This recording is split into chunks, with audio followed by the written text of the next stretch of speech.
today on Friday's edition of the WWT Live? Are we bootleg Councilman? Who's the true mayor of Vice City? Wow. Professor, you might have missed this, but just a brief week ago, me and the councilman had a nice little ceasefire during 3 hours at NXT, and that has seemingly died since then. Seemingly died. Wait. Let's not get too hasty. I'm just trying to figure out what everyone else trying to figure out. Last time Jacob was on here, that tag said co-mayor. No. That tag said accountant. I was an accountant for hire. Why y'all act like my work for Chase? Why y'all act like video of this is not out? I mean, we could go back. I literally just changed it on video. I mean, you want to put $10 on this? We could go back. $100 on this. Oh wow, we've got bets happening here. Oh, Dylan, Lord. I know you in the chat somewhere. Get to work, Dylan.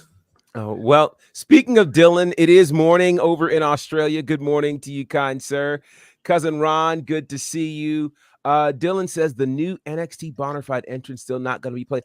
I didn't even know that it was anywhere around. So I think only TK has it. I think that's why I think TK's uploaded it yet because she told us about it, Dylan. But I don't know if she's uploaded it into StreamYard yet. Yeah, just okay. I've seen mine. They all just have to be uploaded into the. Yeah. You probably got to get more memory too, because that's why certain things got to be deleted. But it's got to be uploaded. Okay. Well, I know a few things that can be deleted. And real quick. Sorry to interrupt, Professor.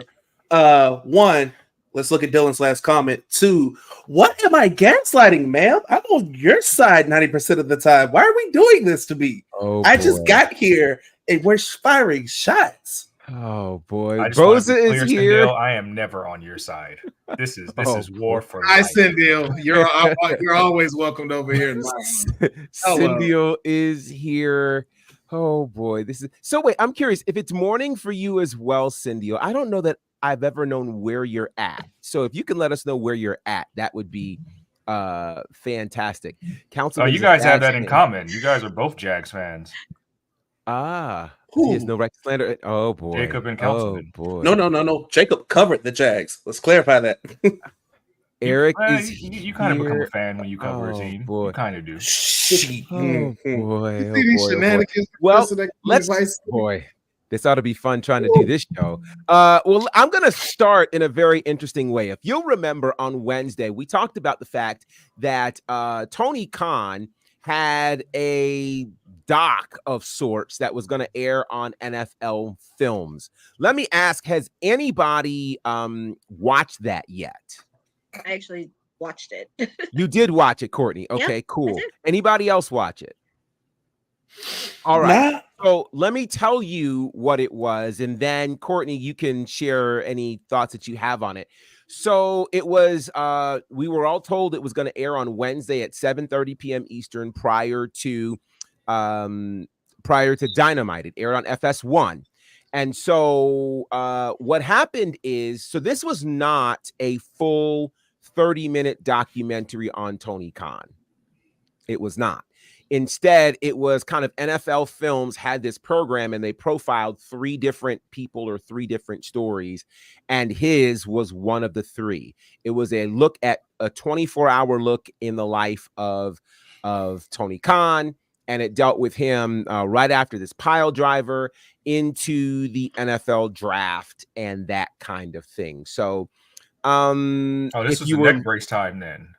Yes, this was during the neck brace. He was actually taking pics from the war room in the neck brace. This is exactly when that was. So, I'll share some other thoughts in a second, but Courtney and. Wow, Cindy was in the far east of Asia. That is awesome that you join us regularly from there. Thank you so much. Shanru, I think I said your name correctly. Yes, we are all the way live. Unless you are watching on the replay, then this is the replay. But right now, as we're talking to you, we are live. So, Courtney, since you watched, what were your thoughts on the 10 minutes or so of Tony Khan that aired on NFL Films? I thought it should have lasted a little bit longer because I know a lot of people, not in the wrestling world, but in the football world, don't know about AEW, especially wrestling fans, did not know that Tony Khan was a member of the Jacksonville Jaguars. So that kind of opened a little bit of doors a bit. As I mentioned on Wednesday, that it's nice that AEW has this leverage because some of the superstars did a match right before the Jacksonville game against Cleveland, and that kind of gave a little bit of exposure. So that is also a boost. Not to mention with Daly's Place, which I should have mentioned this on Wednesday, which I kind of wish they did use it as a performance facility because you have Daly's Place. It's right there. That's where AEW was. And also, it really is nice that some of the superstars that really kind of shared their piece, like Chris Jericho, Tony Storm, Swerve Strickland. We saw a little bit of Big Bill in the video, and even a little bit of his dad. But I think it was nice to kind of really get that in there, and it just shows because look, I'm not gonna lie, everybody has their opinion on Tony Khan, good, bad, controversial, in between, whatever. I get it, but just seeing that little clip, it does show that he does care about the business. Like, he's not doing it just because of that. It really shows that he cares. And for him to travel from AEW to working on NFL football, that takes a lot of commitment. So I have to give him all the respect in the world to doing that. Yeah, so I will say it's hard. So I think objectively, as wrestling fans, naturally we would want all 30 minutes to be on Tony Khan, and we'd want all things to be about AEW and the like. Being that this was on the NFL side of things, I understand why it was 10 minutes. This is by far not a comprehensive kind of documentary regarding Tony Khan. I think a lot of us want to see something like that to get a better picture of what Tony Khan's life looked like. For the wrestling fan, I think you got to learn what some of Tony Khan's football responsibilities are. And I think it can give you some insight in terms of what he does over there and perhaps why he feels like he can take some of that expertise and bring it into AEW.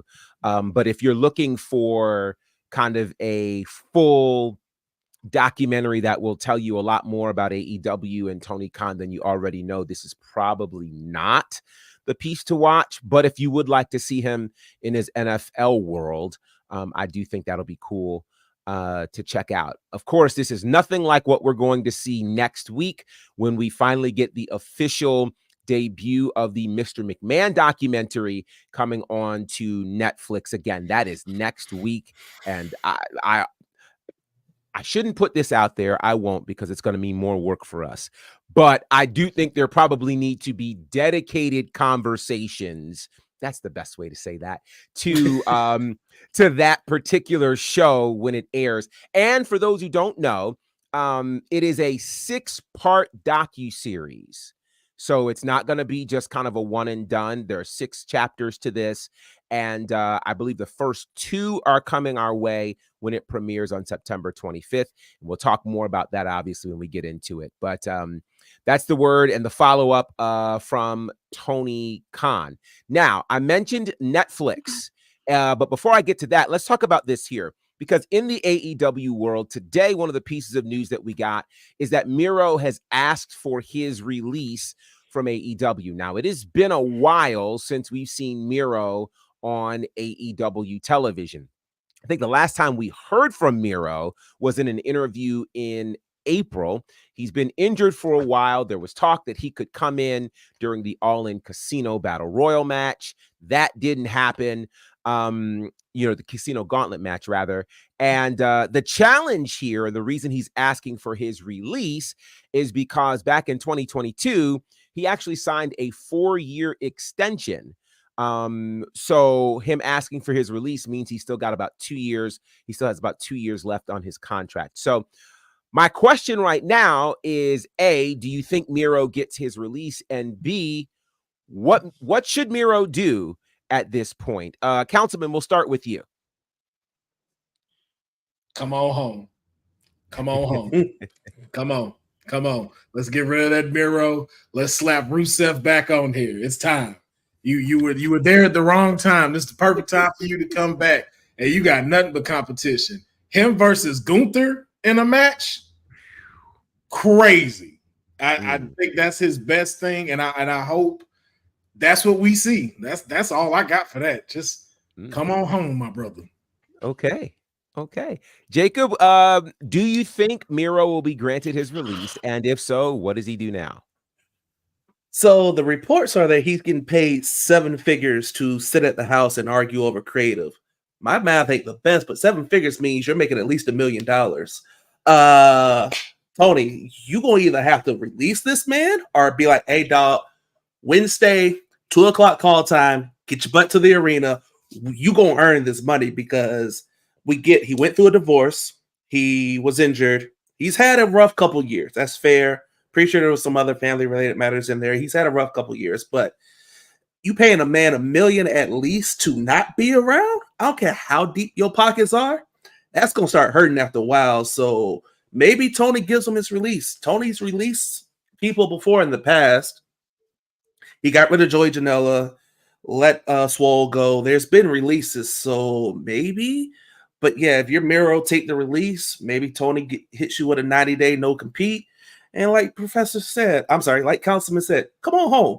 Because Public Enemies put out a tweet. They're like, Rusev, Big Bronson Reed, give me that now. Woo!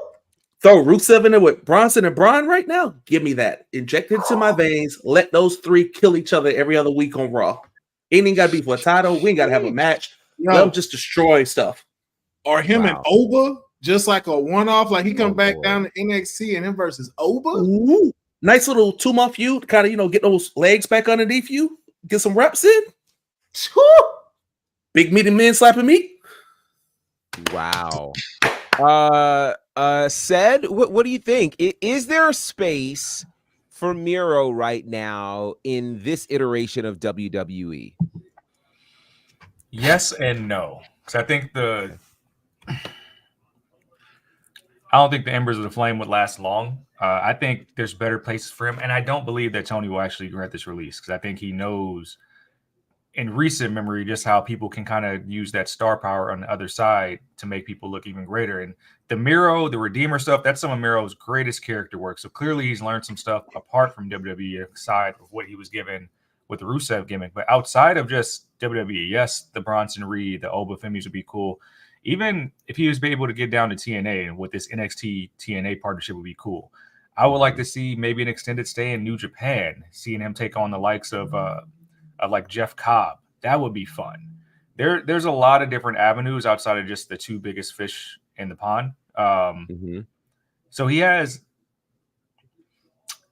a little bit of runway, but I don't think Tony Khan grants release just because Miro was doing really good work in AEW, and that can only continue when you let him go somewhere else. He's already seen this happen with Spears, Paige, Jade, and how their star powers have just increased almost overnight.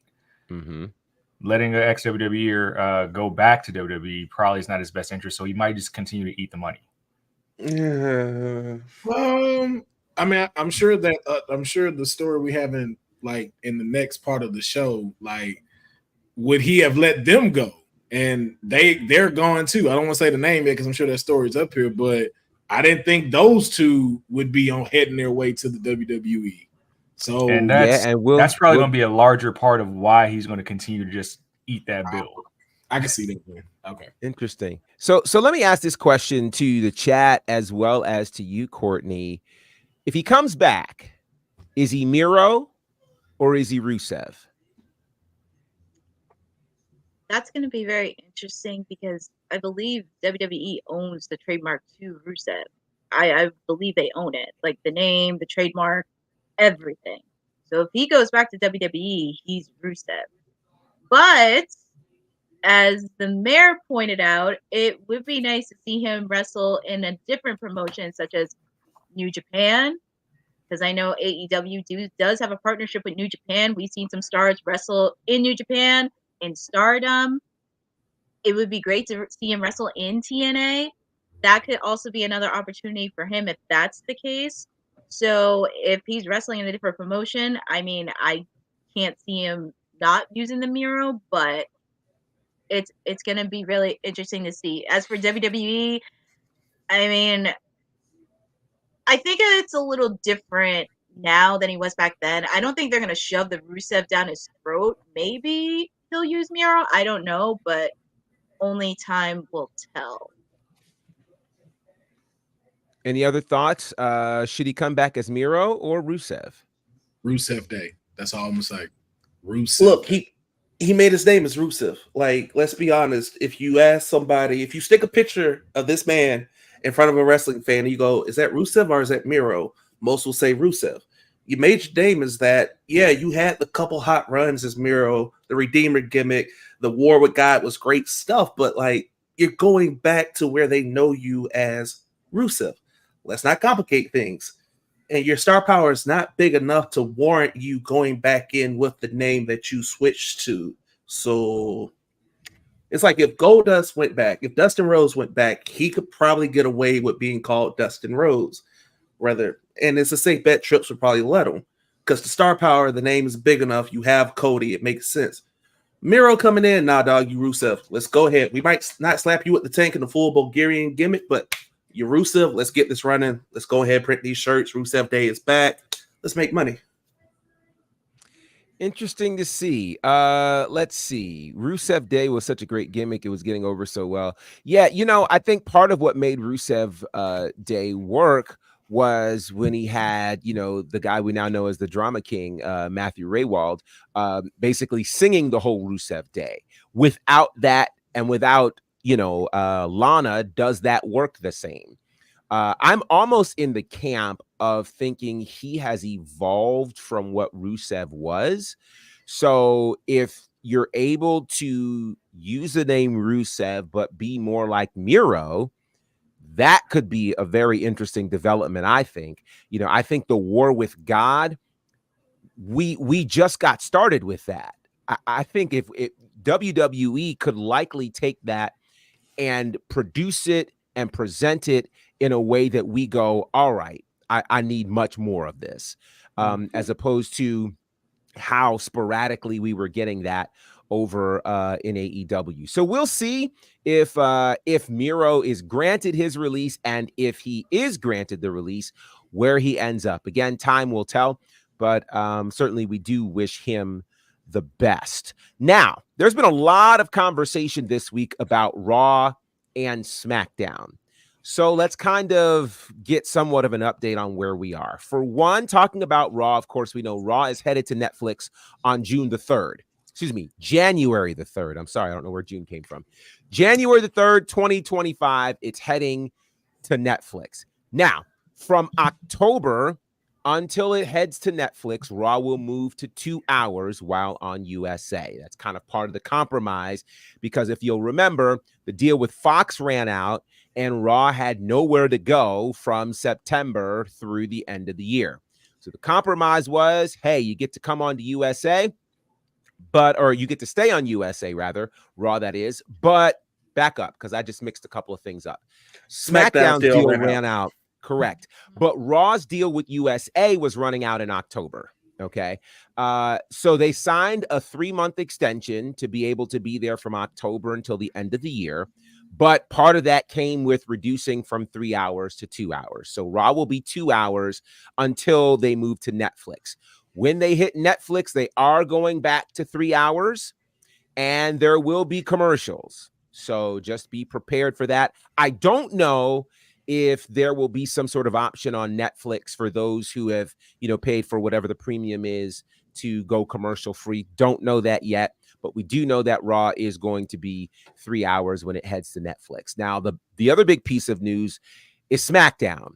So the word on the street is that when we get to January, apparently SmackDown will move to 3 hours on USA.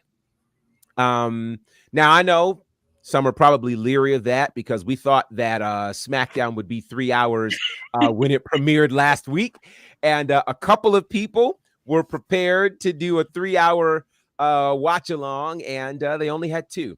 So that's the word that we're getting, is that SmackDown goes to 3 hours in January. Here's the question. We'll have Raw and SmackDown for 2 hours from October through the end of the year. Should Raw and SmackDown remain 2 hours, or should they be 3-hour shows? I'll start with you, Courtney.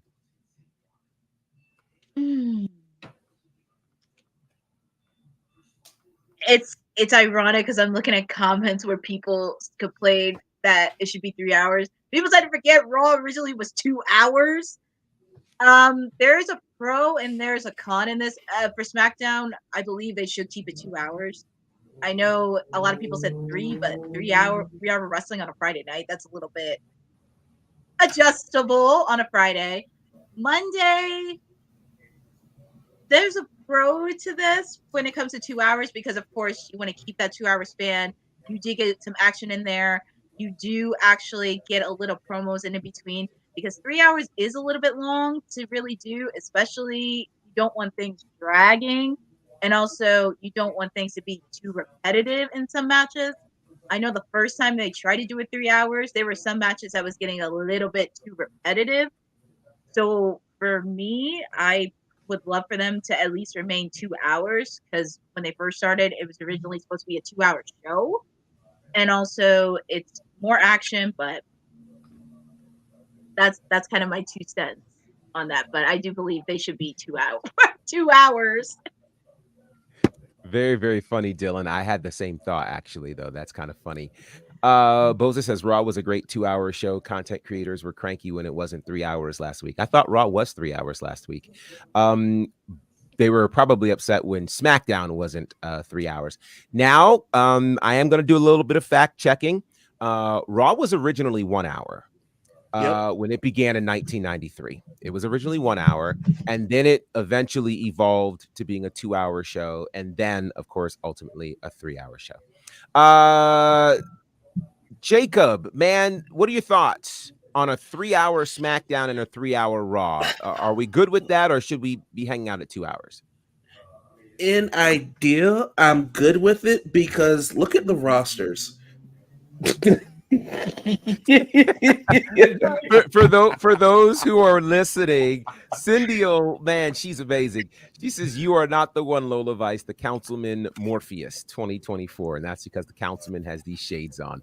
This is great. This is great. I'm sorry, Jacob. Back to you, sir. Oh no, you're good because I saw it before you popped it up. But no, the ideal of 3 hours makes sense because you look at these rosters, they're loaded rosters. You have a bunch of talent. You have a deep women's division, and there's rumors that you're getting women's mid-card titles soon. So the extra hour could and hopefully would and should be used to develop, get more names, make more stars, and things of that nature. The problem is, like we've seen on Raw for the past year and a half, you got a 3-hour show. I see the Judgment Day 12 times at 3 hours. You lean toward potential overexposure, potential repetitiveness, like Courtney said. So it's a catch-22, but at the end of the day, we all kind of had a feeling this was going this way anyway. Like, you kind of just had to be like, all right, USA is taking back SmackDown. They're losing NXT and Raw. Like, USA is probably going to want something up out of this, like, because they had SmackDown, lost it to Fox, got it back, and they're like, hey, dog, we gonna need something out of you. Mm-hmm. And Raw going to 2 hours is basically because WWE's too cheap to pay for the extra hour out of pocket because USA is like, nah, we're doing you a favor. We're not going to give you 3. So it was coming. It was inevitable. I just hope they use it correctly and it doesn't get repetitive. And I have a lot more faith with Trips at the books and at the helm than the prior regime. So hopefully it's good. Said, let me ask you this. With SmackDown potentially going to 3 hours, what does WWE need to do to ensure that SmackDown is as entertaining as a 3-hour show as it is as a 2-hour show? You have to build more stars. We can't keep recycling the same people at the top of the card. And I know everything revolves around Roman and Cody's story, but the mid-card, the tag championships have to be more prevalent on your show in a fashion the way that Raw does it. That way those 2 hours fly by now, but now you're going to need more backstage segments that have meaning. You're going to have to do more things like Carmelo and Andrade and have those one-off series that actually allow your program to develop week over week. And you're going to have to tell more stories in the women's division. It can't just be like, when is Tiffany going to cash in? Nia's the champ and nobody can really challenge her. You're going to have to tell more stories across the women's division if you really want that 3-hour show to have some type of meaning. Councilman, well, let me go to this one. I'm just seeing this. Jeffrey says SmackDown doesn't have many things to talk about for 3 hours of SmackDown than Raw with different storylines. Judgment Day, Bronson and Braun, Jay and Braun, CM Punk, Drew versus Gunther. So let me ask the question to you, Councilman. Who do you, or what other stories do you think can be told in this additional hour of SmackDown? Because it feels like SmackDown as a 2-hour program certainly is full. What other stories do you think could be told that would make SmackDown interesting for a 3rd hour? I think Mayor said it best. Tag team divisions, more of the women and stuff, like stop lumping them in like 6 women tags or full tag teams and stuff. Like, I can't remember the last time outside of Nia Jax, Bayley, and Naomi and Tiffany that you've had a singles match with anyone in the women's division. And I think Raw has now found its stride of how to do 3 hours well. Like start us off very, very like high energy in that middle, giving us a chance to see some of these people that could be potential main eventers, like you see with like Pure Fusion Collective, like you see with now Zelina Vega, even some of like the LWO cats. Like you have an entire tag team you don't show. Pretty Deadly is one of your best tag teams, and you just have them in the back working on a musical that don't exist or being Tiffany Stratton's lackeys. So it's like you have, and again too, you only show 8 superstars on SmackDown. So it's like, and you have a roster of 25. So it's like, where are these other people? Where is AJ Styles? And then also too, this is going to be real controversial, but better feuds, because your champion right now is lackluster. Your main crown jewel, your WWE champion, is lackluster. The fact that he has to keep tying himself into Roman Reigns to be relevant and the bloodline to be relevant is really starting to lose its stride. Because you had something with AJ Styles when you started, you let that die out. You had something with Kevin Owens, you let that die out. You cannot continuously keep putting him in the bloodline story to make him relevant. So you need to start actually develop stories with these people, with these characters that also go. Because if I can ask y'all, who's next to challenge Cody Rhodes outside of the bloodline? Who do y'all see that deserves a fair shot to say like, hey, I'm finna call my shot, and that if he wasn't in Bad Blood with a tag team, I want to face you at Bad Blood for the championship? If it's possible, and I know we might not get there to the end of the year, I think they're at a safe space where they can finally move Seth Rollins to SmackDown. Like I feel like Raw has enough star power throughout the show where we don't need Rollins there as like a buffer to carry that show anymore. I agree with that. Yeah. That's the same problem. Okay, so let me. Well, first of all, Cindy has a very interesting answer to that, and she says Randy Orton, and I actually think that's a really solid answer. But that one might be too soon, because that one is one of your ones where you can work that for 6 months from everything they've been in. It's like, do you want to pull the trigger on that now? Because everything Randy's going to put Cody through, and we haven't gotten Cody, and we haven't got Randy to switch to the voices in his head Randy. We still got like fun fan Randy right now. So is that something we really want to pull the trigger on, or are we going to wait till next year for that? Well, to that point, I would say if you're going to pull him away from the bloodline, you need a story that people are going to be able to sink their teeth into, and a story that has that already, like, you don't necessarily want to have to build a story. I think if anything, you want to be able to peel back the layers that already exist. So the Randy Orton piece is a very easy one. Yeah. You know, I mean, you can, and you've got tons of footage to pull back on that one. You can talk legacy. You can, you know, go down the whole road of him protecting, you know, Cody, like all of the things. And I think it is a story that is big enough that could keep people paying attention to what Cody is doing outside of a bloodline situation. I will also say that what's hard about trying to predict what a third hour of SmackDown will look like is because the stories that have been built to be timed for 2 hours. So, you get the opportunity to add a third hour. There are lots of opportunities to add lots of people. You can add more women to the conversation. You can add more tag teams to the conversation. You can start, there was a time where SmackDown was kind of considered the brand where we got to see the new stars flourish.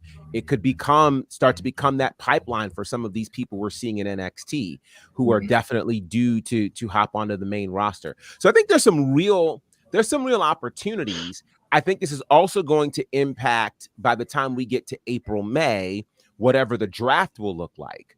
Because remember, the draft always gave more to Raw because it was a longer show.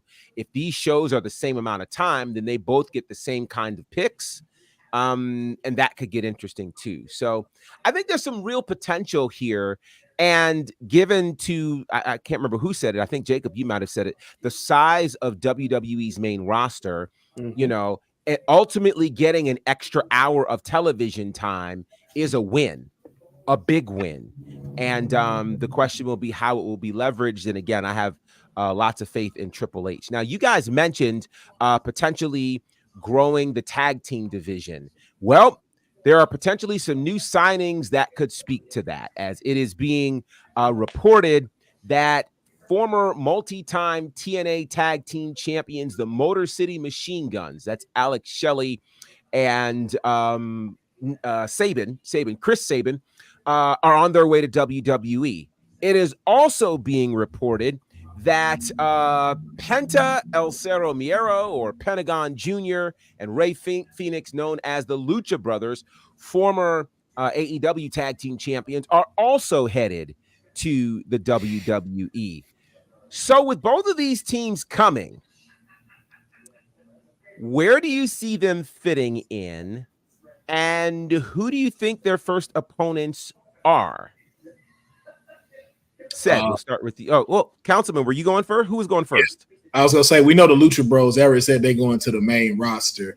But something that the mayor has always said, so I will definitely use that to coin this.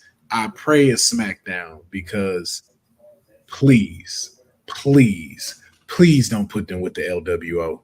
Please do not put them with Legado del Fantasma. Please, these boys stand by themselves and do it. Team. Please do not put them in a group. That's all I ask. Do not put them in a group.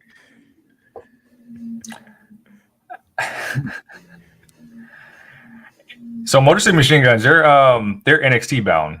I'm pretty sure, right? I'm not sure.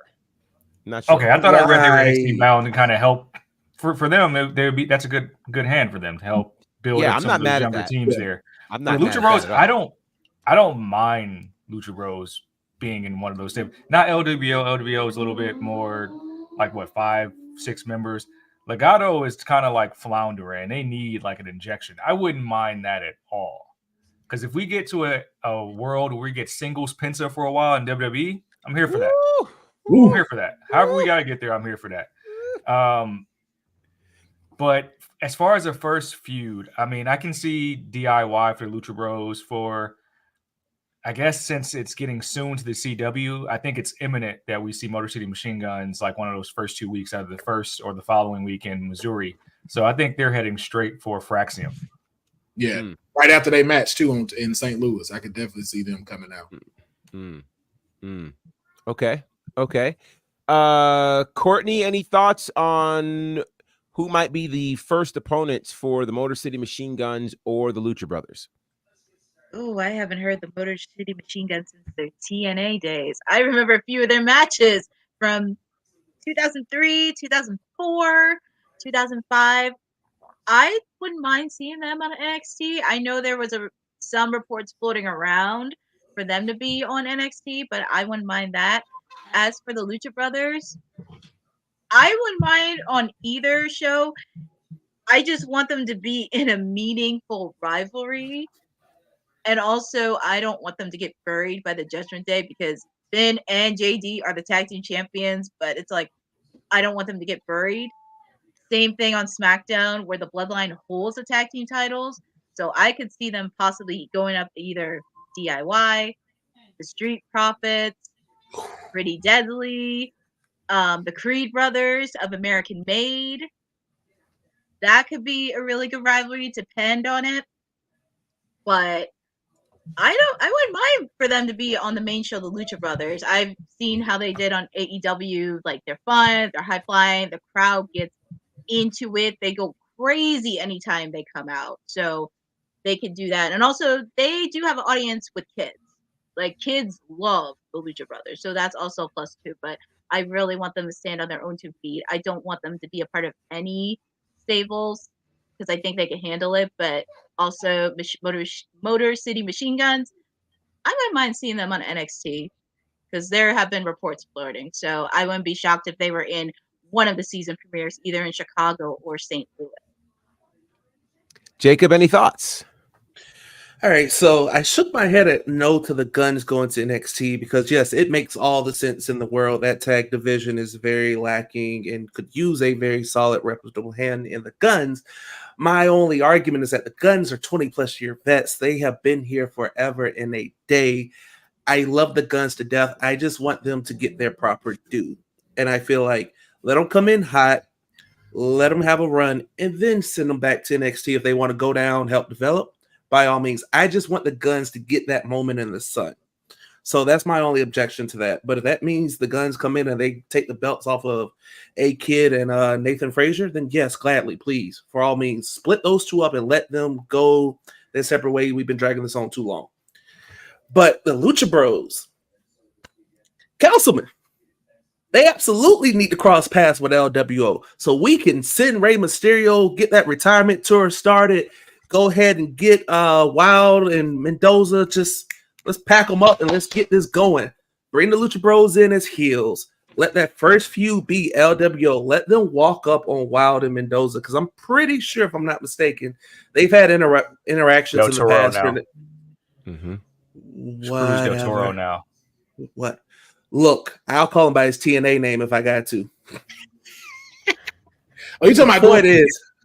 You talking about going up against them? Yes. Oh no, I'm here for that. No, I'm here. I'm just saying because you're like, don't let them interact. No, let them go against them. Bring the Lucha Bros in as healed and go, hey, what happened to you? Who are you? Let them go in like that. Let's go ahead and just pack up the LWO. Let that shutter off. Let those two get their bit back together and let Lucha Bros knock them off and then get these tag belts off of Finn and JD McDonough. Yeah, the Ace. Like, get them off. They defended those belts once in 70-something days. I was watching Raw and I was like, wait, who are the tag champs? And I was like, oh, they don't even come out with the belts for segments. They don't even show up with the belts. Sometimes. Once every couple weeks when they're like, oh, damn, we should probably show these belts on TV. So let's let the Luchas get that and let's get it going. To Cindio's comment, I'll never forget Penta in a handicap match against the Black Lotus Triad, including Kyrie and Io. It was a great match in Lucha. That was one of my favorite matches in Lucha. Man, I just watched Penta and Io go this morning. What they did in Lucha, and again, if you guys have not had a chance to ever watch Lucha, if you can find it anywhere, there was a point a couple of years ago where all of the seasons were on Tubi. I don't know if you can find it anywhere right now, but if you can find Lucha Underground anywhere, go back and find it. I genuinely believe you don't have NXT or AEW or some of the things that TNA has done without what Lucha brought to the table. And a lot of huge names. Oh my gosh, some of Ricochet's best work as Prince Puma. And gosh, we saw Karrion Kross there. We saw a ton of other incredible Chelsea people. Gray, Ego, right? Ray was putting in work. Swerve, you know, like just a lot of incredible people. So if you get a chance, go back and check out all of the things that Lucha did, because Lucha was absolutely special. All right, we're going to take a quick break and a pause for the cause. Shout out our sponsor and come back and talk about some more wrestling. This episode of Women's Wrestling Talk has been brought to you by All Caribbean Wrestling. Catch the wave. Go to allcaribbeanwrestling.com to check out all the latest pay-per-views or go on the YouTube page at All Caribbean Wrestling. Also, go and check out their socials on Instagram at All Caribbean Wrestling and on X at All Caribbean WR1. Hey yo, you. Hey yo, you. Yeah, you that's watching this. You sitting on the couch staring at the screen not knowing what you want to do like this is an online college. Are you tired of wearing shirts that make you look like an extra stuck in catering? Do you want to step your wrestling swag game up to the next level? Then Women's Wrestling Talk has got you covered. Like literally. Are you for life in pink or black and white? Or maybe you're the EST and people need to respect you accordingly. Want to put some pride in your stride and show off the muscle in your hustle? Then make sure you check out the WWT store. Not now, but right now. Alright? What you waiting for? Head to www.talkpodstore.com and don't make me fight you. Shit. Yeah, we don't want to fight anybody. So make sure you check out our store for sure. And shout out, of course, to All Caribbean Wrestling, gearing up for our next big show, Fight for Paradise, October the 19th in Nassau, Bahamas. It's going to be very, very special. So if you guys want to make a trip to the Bahamas, and that's a great time, you know, in the United States, it's turning fall, it's getting cooler, but it's going to be super nice in the Bahamas. So you want to check it out. October the 19th is your date for that. And Nassau treats All Caribbean very, very well. So shout out to all of them. Now then, shout out to Layla Gray, who, of course, has been a part of AEW, OVW, Ring of Honor, and is now announcing that she is joining the New Japan Dojo. This is pretty awesome, actually, because there are a number of African-American women who have been a part of the dojo now. You have Trisha Dora, who was the first African-American woman on the dojo. Then Jada Stone has been a part. Now Layla Gray is participating. It'll be intriguing to see what she's done. And the first overall African-American member was Kevin Knight, who is killing it over in New Japan and has done great work over in TNA. So congratulations to Layla Gray. I don't know if that means she'll continue her work with Top Flight. You know, she was the stewardess, which I don't know how they came up with that, but be that as it may, I'm glad that Layla Gray is getting a more fruitful opportunity at the dojo. Now, this was an interesting set of tweets that happened yesterday. It started with Adam Pearce responding to a question: would he ever get back in the ring and battle Nick Aldis? And he really teased us. He talked about why he left pro wrestling, and if he were to ever come back for a match, could it be this one? Nick Aldis responded in a tweet showing himself at the gym, saying a lot of people would like to see this match. Maybe it'll happen. Maybe it won't. For those who don't know, these are two former NWA world champions. Both seem to still be in great shape. Councilman, let's start with you. Would you want to see a match between Nick Aldis and Adam Pearce in a WWE ring? Sure. You sound really sure about that. Like, I'm not asking for it, but I'm like, if it happens, okay. There's legs there for it. I think the best place you could have seen it, but I don't think they even do it like that anymore, was Survivor Series. I don't think they do Raw and Smackdown anymore like that. But that would have been a great like match to have there, like the GM versus the GM. I wouldn't mind seeing that once. Well, Survivor Series is on the way. Survivor Series is on the way in November. Jacob, do you think there's a possibility that in some way we see these two on opposing sides? Honestly, yeah, because here's the thing. Before Nick Aldis showed up as SmackDown's GM, he went back to TNA and did a little bit of work, and he was looking damn good. So it's very much a possibility. And WWE, especially under Triple H, doesn't like to really tease things like this if they can't pay it off of some sort. So sure, maybe you eventually get something. I got a weird feeling that eventually I think the Wyatt 6 is going to be the thread that makes this happen, because you saw the logo popped up behind all this last week on SmackDown. I got a feeling that they show up on SmackDown eventually. They run rampant. Nick pulls up on Raw one day. It's like, hey, man, get your sickos. They were here first. Why are they over here? And then one thing to another. And then boom, all this scrap daddy. Let's go. That sounds interesting. Courtney, any thoughts on a potential match between these two general managers? I actually wouldn't mind seeing these two, because I know when Nick Aldis came in, they've been taking a lot of shots at each other, and that's been teasing a little bit, but I would not mind seeing them in a match together. And as kind of Jacob said, it would be nice to see some kind of teaser with the Wyatt 6, or maybe something of Nick Aldis, somebody from SmackDown does a little invasion. That would actually be interesting. This could be a possible match maybe at Survivor Series, possibly SummerSlam. That would be a good idea to center it on. But I'm actually all in for it, and I do like to see them tease a little bit more in the couple weeks and have them continue on stirring the pot a bit, because it's always nice to see the GMs go at it with each other. So said, I think of all of the GMs in the history of WWE, these two are probably the most likely to have a credible wrestling match. Who wins if it's Aldis versus Pierce? I think Aldis is the easy answer, but so I'll go with Pierce to kind of get it upset. But I'm only interested in this if all three GMs are involved.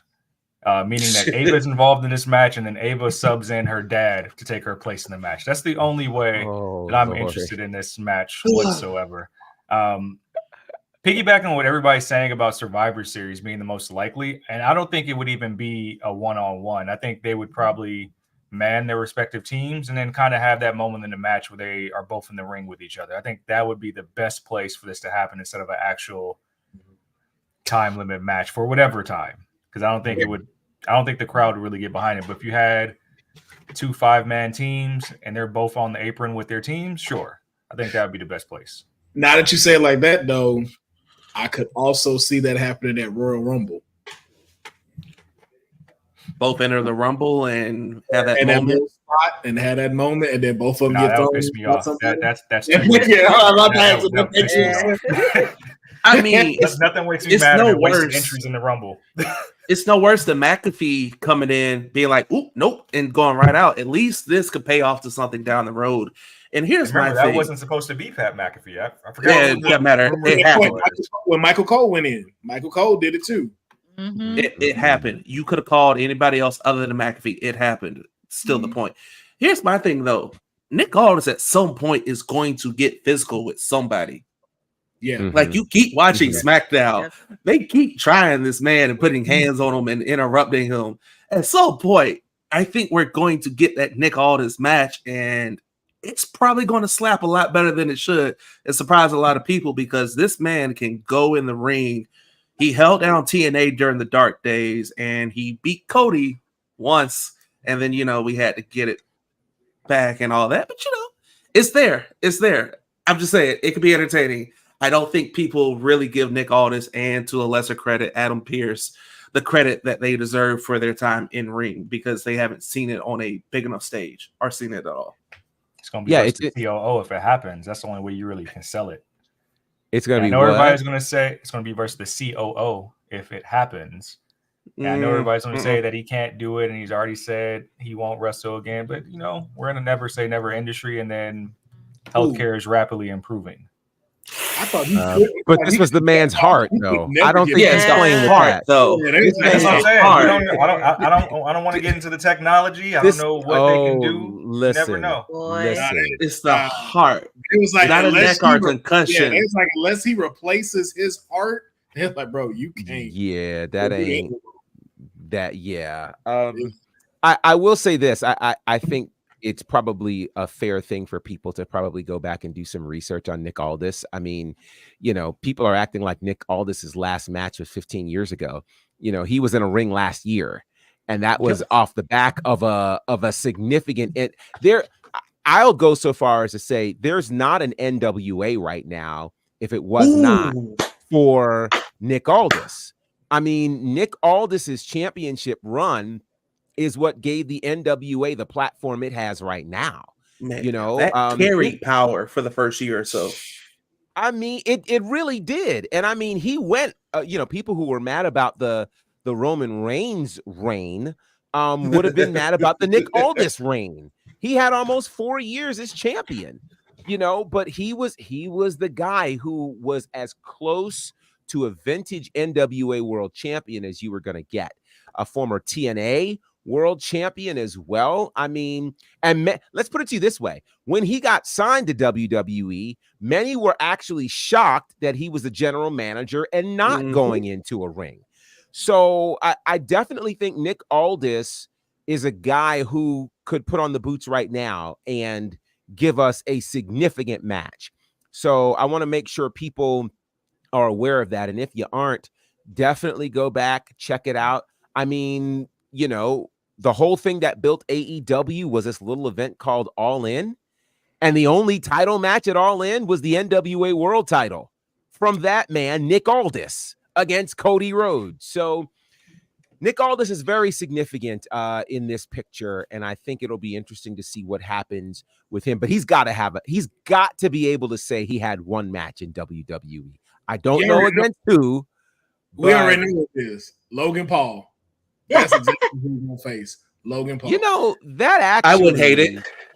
I would not. I think that would be a pretty decent match. He could wear him out, actually. I really think that'd be one that could go. So, quick question: if we get a Nick Aldis match, do we get Mickie James also? Like, is this a 2-for-1 special or? I mean, we saw her in the Rumble when she was TNA. I'm just saying. And so, just saying, that's his wife, so we can get another Mickie run out of this. I think that's probably more up to Mickie than anybody else. Yeah.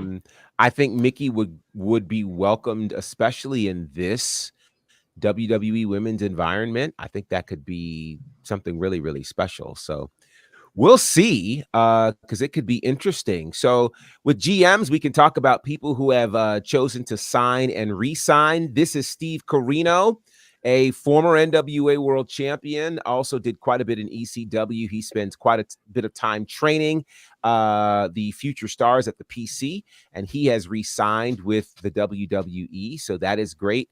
He is responsible for working with a lot of the tag teams in WWE. So when we start talking about, tag team improvement and things like this, here's a man who definitely is going to be a big part of that. And speaking of signings, this guy, Ken Shamrock, has officially signed a Legends deal with WWE.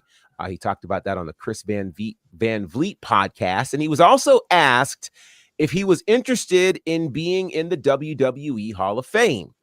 Now, he said that, he's definitely thought about it. It's not something that he is obsessed about. But let's have the conversation. Does Ken Shamrock deserve a space in the WWE Hall of Fame? Said, what do you think? Yeah, I'll say yes, because he was the first notable crossover from that martial arts world into the WWE, which led to so many more prominent names crossing over as well. For that alone, he's kind of a pioneer in that regard. So I think he should. And he had a lot of great rivalries back in the day that should be highlighted. He was a good hand, very good wrestler. So yeah, I think he should. Courtney, Ken Shamrock in the Hall of Fame. What do you think? Given that he was there during that particular era, in the Attitude Era, as the mayor pointed out, he is no slouch. And I'm pretty sure at that time it did cross over a bit with mixed martial arts entering the professional wrestling world. And that kind of really gave a little bit to light on mainstream. But he has had some matches, because I know people think oh, he was in the corporation. He helped Vince. Well, people tend to forget he did have some matches. Like he was an Intercontinental Champion. He was a former tag team champion. He's had some notable feuds. And also, one of the feuds that he had was, I believe, when Chris Jericho debuted into WWE. I think that was one of the feuds because they were feuding with each other. But I do believe he does deserve a spot given the impact that he's had. And even though it was in a little bit of a short time frame, a lot of people will go back and look at some of his matches that he had. So I think he deserves a spot in the Hall of Fame. Jacob, what do you think? Ken Shamrock in the Hall of Fame?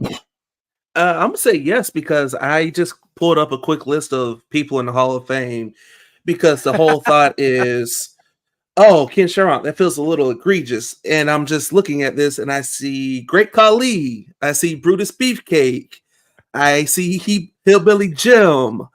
I'm just saying he's not the most egregious name that would go in the Hall of Fame. And if you honestly think about it, he contributed a lot in the Attitude Era. And there's the famous gif of him taking that chair shot from The Rock. He helped establish The Rock as a main event top shelf heel. Like he helped get The Rock over. And Shamrock tells the story of like, Rock was like, so how do you want me to hit me? Ken's like, just hit me dead in the face. Like, he's like, it's the safest way to hit somebody. He's like, because I can just eat it. He's like, if you hit me on the head or the chin, you run a risk of something. So, yeah, no, absolutely. He's a former IC champ. Like said, he brought the crossover, the realness from the UFC. He helped that go mainstream at the time. He's done a lot, and you could call him a pioneer and an innovator. And again, it's not the most egregious name in the Hall of Fame. He deserves a spot if he gets one. He'd be like if we equate this to any other sport, he's not a first ballot, but he gets in on like the fourth or fifth time or his last year of eligibility. And you're like, yeah, I can see that. I'm not going to argue over that. Councilman? Put some respect on my man Ken Shamrock name. I don't even like this question. Like this Hall of Fame Ken Shamrock makes as much sense as NXT Bonafide. It just needs to happen. Okay. Let's not act like this man was a slouch, okay? Like you said, The Rock wouldn't have stepped up in-ring wise if it was not for Ken Shamrock. Him and The Rock in King of the Ring, phenomenal. All right. Him versus Owen Hart in the Octagon cage match. Yes. Nasty work. And then of course, my favorite, him and the Steve Blackwell feud. Oh my God. Steve Blackman. Yeah. Yes. This man deserves to be in the Hall of Fame. To Jacob's point, not first ballot, not saying that or anything like that. But I don't even see why there's a discussion of if he shouldn't go. Like the dude contributed a lot. Like even to Courtney's point and Jacob's point, IC champion. I believe you're a European champion as well. Part of the corporation. Like if you're going to tell the Attitude Era story, you're not going to pass up Ken Shamrock's contributions to that. So definitely should be in the Hall of Fame. Yeah, not to mention he's also a King of the Ring. I mean, like this. It's actually wild that he's not in the Hall of Fame. Like that, you're given as many inductions, and I don't want to besmirch anyone that's in the Hall of Fame, but there are some people who were inducted that I had personally, a harder time justifying than others. I don't think it's a difficult justification for him, considering we're in the land of TKO, where WWE and UFC are siblings. He was the one who initiated that. You could make that argument. Before Ronda Rousey and before Kurt Angle gave us the ankle lock, it was Ken Shamrock. And so, I think it's definitely warranted. I think it would be a great moment. And again, you think about what the Attitude Era represented. It's not the same if you take out Ken Shamrock. He might not have been the names that you think about when you first talk about the Attitude Era, but you start realizing after you go back and watch the Attitude Era just how big of a part of that era he was, because WCW had no answer for a Ken Shamrock. They tried to have an answer for an Austin. They tried to have their answer for DX with the NWO, but they did not have anybody who could counteract a Ken Shamrock, and he was an anomaly. So hopefully we'll see him inducted into the Hall of Fame. Now, with all this talk of new contracts, someone who has not signed yet is Kevin Owens. So there's talk that they have presented him with a new contract. Not sure what the details of that are or why we don't have a signed contract for Kevin Owens as of yet. There is talk, of course, AEW is interested. Is this, again, much ado about nothing? Do you see a world where Kevin Owens does not re-sign with WWE? Jacob? So correct me if I'm wrong, but we've been here before, right? Like this came up. Have been here before a couple years ago at KO, and he signed the extension, and he basically was like, "Dog, I've been here almost 10 years. This feels like this is home for me at this point." I mean, I get it. The Bucks are there. Kenny is there. His friends are there. But on the flip side, your friends are also in WWE. Randy is there. Sammy is there. And he even made the comment about Punk. He was like, we're professional. I ain't got nothing to talk to him about. Like, it's not a big deal. I don't know. I feel like it's much to do about nothing. I do feel like Kevin Owens, Kevin Steen, whatever you want to call him, he'll be fine no matter where he goes. I think this really just comes down to a matter of what his family wants and what he wants. Because essentially the schedule's the same. Like WWE does do house shows, but they're cutting back on that. So much to do about nothing.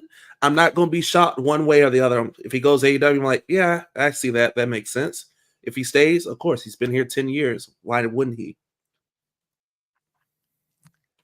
Let's see. Courtney, any thoughts? Where do you think we're in a world where Kevin Owens does not re-sign with WWE?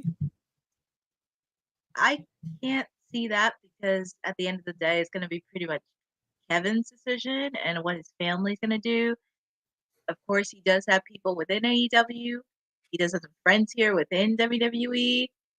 But I would not be shocked if he did re-sign because I feel like he does have a lot more opportunities to chase.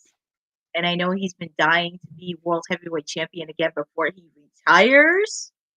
That has been the goal. So it's pretty much ado about nothing. And at the end of the day, it's Kevin's choice. But either way, I would not be shocked one way I would not be shocked one way or another. But I do think he's going to resign. One time for Cindy-O. I gotta stop reading the comments. Sorry for you guys in the chat. I can't quote this one, but yeah. I have a great affinity towards Cindy-O. Thank you for that translation, Cindy-O. Yeah. I need to play RVD's music. She's one of a kind for sure. Said man, let me ask you this. Let's say Kevin Owens does re-sign with WWE. What's left for him to accomplish? He has to get another meaningful title reign. Like another meaningful, lengthy title reign. I know he's very vocal about always wanting to do work with NXT too. I think I think he's been almost everywhere, but I think he still wants to give back to WWE so much more. So I think even going back to NXT with this new partnership would be a good look. But he's done so much, but he's like one of those guys that if he left, it makes sense on the surface, but I can't see it because everything is so good. He's not one of those guys that's just in the back struggling to get seen or stuck in catering, can't get a storyline or a match. He's prominently featured. So I think he, if anything, and this is sometimes a bad word, he's comfortable. He's comfortable where he is. So I don't see him not resigning. Okay. Councilman, any thoughts on this? Just the same thing. I think kind of like how we talked about with Becky Lynch and a few others, I think Kevin has hit that status in WWE where when it's not about him not resigning, I think just making the contract work for him. So sending it back with like what he thinks he would like to see, then with a counter offer, and then kind of just finding something in the middle that works for both of them. I think that's all we're really seeing. But to like Mayor's point, this is the best place WWE has been in quite some time. And though like your friends are in AEW, that's fine, but you already know how that moves. Japan would be cool, but it's like to the question you asked, Professor, like what does he have left? I think he has so much left. Like you have the world heavyweight title, which you've never held. You have now the undisputed championship that you've never held. And not to take the moniker away from Jay, but I would love to see main event KO.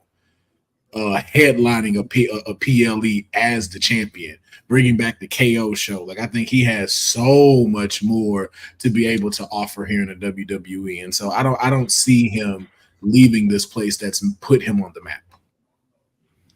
Well, we will certainly see. I am of the mindset that I think he's going to be staying with the WWE and enjoying all that there is to offer with the E. With that said, we're gearing up for SmackDown, which takes place tonight. Should be very interesting. It includes a U.S. title match as the U.S. champion LA Knight takes on Andrade. That has banger potential all over it. This tag team match gets more and more interesting by the moment. So last week, we found out that Nia Jax and Tiffany Stratton would be taking on Bayley and Naomi. If Bayley and Naomi wins, whoever gets the pin gets a title match against Nia. If they lose, whoever takes the fall is gone from SmackDown permanently. And then the GM, Nick Aldis, today added another stipulation to this, turning this into a tornado tag team match. So I'm curious, who wins this? Councilman. Bayley finna to SmackDown. Bayley's out. Bayley. Oh, you think Bayley's getting pinned today? Bayley's out of here. Oh, Bayley's 100% taking the pin. Bayley is out of here, yo. Bayley's gone. There's nothing left for Bayley. Both of y'all are wrong. There's nothing left for Bayley to do on SmackDown. Damage Control is what, on Raw? Yeah. They are. So I'll go a step further. You trying to load up October 1st and what, October 7th or 8th? Bayley's going to NXT. Talk about it. I was just finna say this. Going to That's NXT. where Bayley going. Bayley gonna take on Roxanne. Bayley's going to fight Roxanne for the title. Wow. How's she gonna have the title when Julia finna take that? Okay. That's the thing. Julia's not we're going out to of take the title, delusional and then you're going to have another match where you say, like, I need somebody that's on my level. Enter Bayley. Yep. Yes, because we need the Iron Woman versus the Iron Survivor. You have to have that in an Iron Woman match for the NXT Women's title. And with as much as they're trying to cook up the women's division, Bayley can go eat there. Like there, even her taking on Jordan Grace, her taking on Julia. Like there's so much potential for Bayley to have going to NXT. It just makes perfect sense for her to be able to take the L. Naomi, her family's there. Like her husband is there. So it's like I don't see her really wanting to leave SmackDown. Tiffany is locked in with Nia, so there's no reason for her to be moved right now to Raw with the women's Money in the Bank, especially with the way the women's World Heavyweight Championship is tied up. I wouldn't mind that though. I wouldn't mind if that was the way to get Tiffany Stratton to Raw. I just don't think that's what's going to happen. I think there's more legs to moving Bayley to NXT because just like you needed Becky to take the title off of Stratton, this is basically the same thing to allow Roxanne to eventually move on. Yeah. Well, this will be very interesting. Lots of thoughts here. Let's see. Dylan says send Bayley to somewhere else. I don't know if that's. I don't know what to make of that. Jeffrey says Bayley versus Liv Morgan. That could be interesting. If they send Bayley or Naomi to NXT, it proves that they need main roster stars to get to a million. I wouldn't say all that. I wouldn't say Boza. What's the walk? NXT has very loyal fans. I don't think you need those people. Just a little buffer. I think both of what you're skipping is the fact of people actually wanting to go to NXT. Like Bayley has already about the women's division there. Like, people on the main roster want to go down there now. It's not about being sent there to go just work on yourself. It's like, no, I actually want to go down there and face somebody just because of how white hot it is right now in NXT. Yeah, it's not a punishment anymore. Yeah. It is not a punishment. Plus, I just want to remind everyone that not only do they, first of all, everybody who's showing up for this CW premiere is the same thing that you do for any season premiere anyway. You stack the deck. Did we just forget that a week ago for the season premiere of SmackDown, we started with a world title match that was inside of a steel cage and saw the return of Roman Reigns for the season premiere? And commercial free. And commercial free for the first 30 minutes. Season premieres are going to do that. We expect that.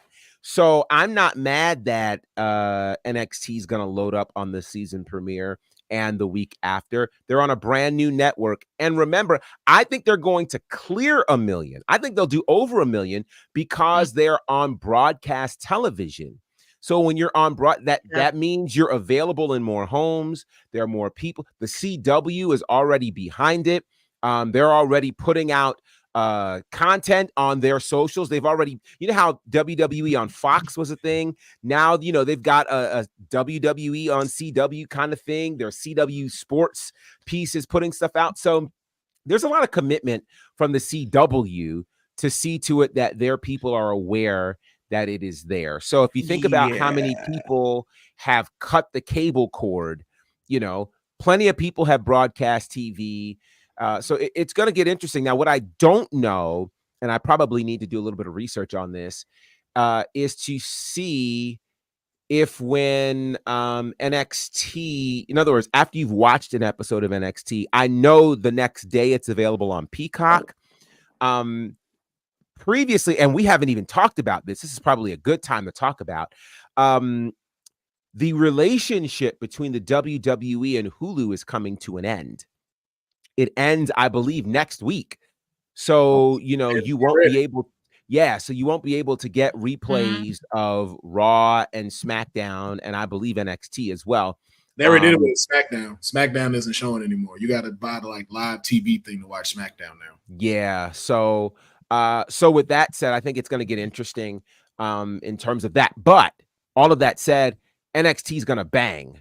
And it's going to be, and it should. I mean, think about it. They moved it to an arena. They moved it to Chicago, you know, and I don't know if they're going to be traveling every week or not, but clearly they're going to make a great first 2-week impression, get you hooked and get things very, very exciting. So I'm pumped to see what's going to happen for WWE's NXT show on the CW. Now, what we'll also be seeing, I'm sorry. Yes, go ahead. Not to interrupt, did a quick Google and a little bit of searching. It looks like once that move happens for NXT, CW gets some of the more recent, older episodes on their app. And I think moving forward, so it gives them like a backlog. So like, hey, here's a get familiar section, basically. That's smart. And then I'm pretty sure it probably will eventually bounce to Peacock because it's kind of WWE's home still. Like NBC Universal still is the backer. So for now, it'll probably bounce to Peacock at some point. But yeah, it looks like it goes to the CW app. Yeah, so I wouldn't be surprised if we see both. Since NXT does show up on Peacock still, and that Peacock deal is still good. So 2025 is going to be a very interesting year for WWE. It just is. What else we'll see on SmackDown tonight? These two guys, Roman and Cody. Now, I'm told that they're going to be airing some footage tonight that was recorded here in Atlanta at Georgia Tech. And I'm told that it is contentious. The ties are very interesting. Put a photo out. Boy, you guys are hilarious. On one hand, you have Cody, who is a resident of Atlanta. On the other hand, you have Roman, whose alma mater was Georgia Tech. So how wild this will get just a couple of weeks ahead of Bad Blood. should be interesting. I'm very intrigued to see where this goes. So needless to say, it's going to be an interesting night on SmackDown tonight. And again, that starts at the top of the hour. So you guys will want to make sure that you are checking that out. Yeah. So here's how you can reach out to us on the socials. Jacob, how can we find you? Of course, you can find me on Twitter at _JDella. Find me on Instagram at JDella with the underscore on the back end. You can find all my writings and musings over at Anscape, covering shoes and sports and things of that nature in regards to the culture, along with stillcrew.com. And, I occasionally pop in here every so often. And, I do my job as one half of the greatest podcast tag team ever. Well, there it is. I love it. Courtney, how can the people find you? You can find me on both Twitter and Instagram on @CourtneyNJ11, where I'll be talking all wrestling, not just that, but also post-pageant stuff after Miss New Jersey is over. You can also catch me, because normally Honey would be doing Friday Night SmackDown. I will be taking the lead tonight for Friday Night SmackDown, so you will catch me here on the watch-along. Feel free to catch me on that. And also, every Wednesday is All Elite Wednesday, where I'll be doing a watch-along. Do not miss out this upcoming Wednesday, because AEW is doing Grand Slam, and they are back in New York City. Awesome sauce. Councilman, how can the people find you? Well, you can find me at my new social media handle, Get Cody Rhodes a Real Storyline, on Twitter, Facebook, and Instagram. Make sure you follow that and support. Also join my Discord of Why is Sami Zayn Still Relevant? We're still trying to figure that out. It's a great mystery. We're calling him the 11th wonder of the world, because I just don't see what people see in him. I don't get it. Maybe someone will finally be able to help me figure it out. But you can also catch me here Monday, Wednesday, and Fridays on WWT Live. And now for the watch-alongs on Tuesday Night Pharaoh, the NXT watch-along, as Boza stated, you're now NXT expert. Catch me there on Tuesdays as we get geared up for the CW premiere that's happening in 2 weeks. Yes, that's right. That's right. Said, how can the people find you? I don't want to be found today. I want to know who opened up the field at Georgia Tech to let those two men meet in the middle of the night and recorded selfies of them having a civil conversation. That's what I want to know. That field is who's the groundskeeper? I'm not going to lie. Who's the groundskeeper there? That's what I want to know. Also, we're still passing the collection plate around. We're trying to get the Real TK a game-worn Trick Williams T-shirt whenever he actually does put on a shirt. I have talked to my people about an investigation with him and the baby oil incident that I mentioned on the stream the other day. We want to make sure that he has no connection. Want to make sure that no baby oil was harmed under Trick Williams' watch. I'll be sure of that as your mayor to make sure that we're good there. We want to make sure he's on that first episode of the season. Allegedly. Thank you. Other than that, you can catch me here Monday, Wednesdays, and Fridays. The socials stay the same. All the journalism working on. You already know that. But just this weekend, don't find me. Just don't find me. Just to be clear. Allegedly. Cousin Ron says we still want the debate. I'd like the debate to happen too. I think we need to figure out how we clamoring for this debate, but they can't handle it, and they also have not sent in any topics. Oh. Has anybody sent in any topics? Interesting. So you can find me at Bonafide across all of the social spaces. Definitely check it out. I've got some cool videos I've posted over the last day or so. So check that out, including some very kind words recently said by Psycho Boy Fodder and Angelina Love, 7-time world champion. Some very kind things to say. So you can check that out on my Instagram page. Also, you can check out my commentary work. Tomorrow night, I will be with IWE in Augusta, and it's getting to be a pretty busy week. That's this weekend. Next weekend, I'll be with Ashe. The following weekend, I will be with Southern Honor. 2 weeks from there, I'll be with Southern Honor. And then after that, I will be with All Caribbean in the Bahamas. So a busy time, but I like busy. Busy is very, very good. So I'm looking forward to that. You can check out my commentary work if you'd like to listen or watch on IWTV with IWE and Southern Honor Wrestling, on YouTube, on the respective channels for the Nightmare Factory, for All Caribbean Wrestling as well, and for Turnbuckle Championship Wrestling. And you can check out my work with Ashe Wrestling at AsheWrestling.com. Now, you can check out what we're doing here as part of Women's Wrestling Talk at our website, www.talkpod.com. You can also check out our social space. Lots of cool things happening there at WW Talk Pod. All of our great shows, including our watch-alongs. Our next watch-along happens in about 30 minutes. Again, filling in for Honey will be Courtney tonight on SmackDown, so you can hang out with her right here for all of the SmackDown shenanigans. It should be a lot of fun. Shouts to all of you guys. Whoa, you forgot, Professor. What did I forget? We believe in it. Y'all are gonna mess around and make something happen. So we believe it. That's really awesome. That is awesome. Thank you guys for being so supportive. Shout out to cousin Ron and Boza. Let's see, Jeffrey, Dylan, Cindyl, Eric. Let's see. I know I'm missing people, and so I apologize if I did not mention your name. There are lots of names. Trizzy Sins. That's a very interesting name, but thank you for hanging out with us. Few others, again, whose names I may have missed. Easy Knot and whoever else. Thank you guys for rocking with us. We appreciate you. Make sure you're catching up with us and following all the cool things that we're doing. We as a collective will be back on Monday to talk about all the things that happened over the weekend and the like, because this is WWT Live as part of Women's Wrestling Talk, the #1 women's wrestling network on the planet.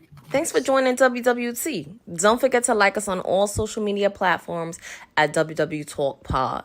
Like and subscribe on all video and audio platforms, like yesterday, my G. And check out our website at www.talkpod.com. Thanks for watching Women's Wrestling Talk, the #1 women's wrestling